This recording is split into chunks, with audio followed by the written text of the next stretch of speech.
The cyclone that killed a country, the 1970 Bhola disaster. What if I told you that a single storm killed up to 500,000 people in one night, and that 90% of them could have been saved with nothing more than piles of dirt?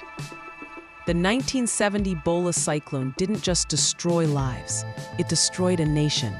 And what happened after would literally redraw the map of South Asia. Picture midnight, November 12, 1970. You're on a flat island in the Ganges Delta. Suddenly, a glowing line appears across the dark water. Then, a sound like continuous thunder. Within seconds, a 35-foot wall of water crashes over your village at 150 miles per hour.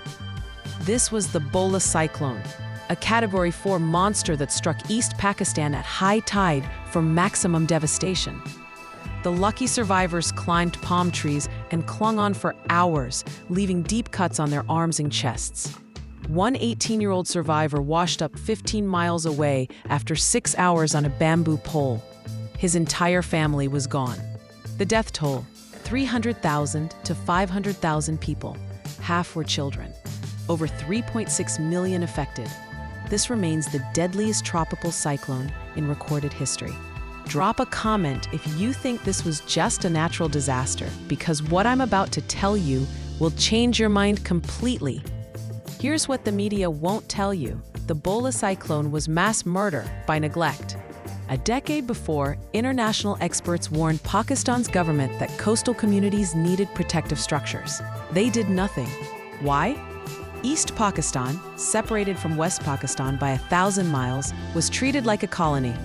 The East produced most of the nation's wealth through jute exports, but the West kept the money. By 1970, Western incomes were 50% higher. Scientists calculated that over 90% of victims could have survived with simple earthen mounds, literally piles of dirt to climb on. The cost? Minimal. The political will? Zero. The storm surge didn't kill 500,000 people. Decades of systematic marginalization did. The cyclone just revealed it. The government's response turned tragedy into revolution. President Yahya Khan flew over the area without landing, attended a party, then called the damage exaggerated. The government provided one transport aircraft. Rice drops took a week to reach some islands. Here's how East Pakistanis saw their government.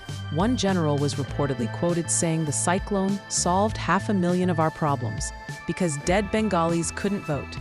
Whether those exact words were spoken, that sentiment captured what people believed. Their lives were politically expendable. Meanwhile, Bengali civil society exploded into action. Students and volunteers formed relief groups, reaching remote areas faster than the state. The international community poured in aid while the government bottlenecked supplies. The contrast was brutal. Bengalis could rely on each other and the world, but not their own government. 3 weeks later, the election. The Awami League won 160 of 162 East Pakistani seats, an absolute majority in parliament. The cyclone transformed political frustration into unstoppable mandate. Autonomy wasn't politics anymore. It was survival. When West Pakistan refused to honor the vote, war became inevitable. 9 months later, December 16, 1971, Bangladesh was born. Which terrifies you more? A 35-foot wall of water, or a government that views your death as a political solution? Here's the paradigm shift.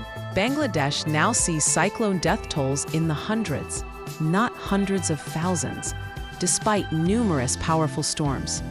A trauma created a subsistence crisis contract. The government's legitimacy depends on protecting people from disasters.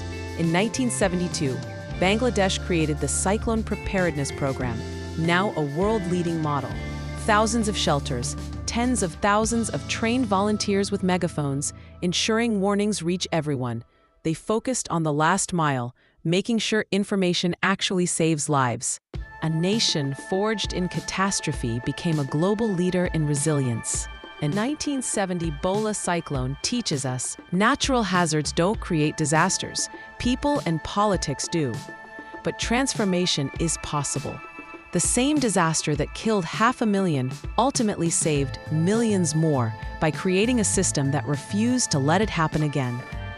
What this means for you: every disaster reveals who your government truly values. Want to equip yourself with knowledge to protect not only yourself, but others? Watch videos from the Disaster Research Notes channel. Understanding past disasters prevents future ones. Hit subscribe and comment. Which historical disaster should we analyze next? These stories aren't just about the past, they're about preventing the future.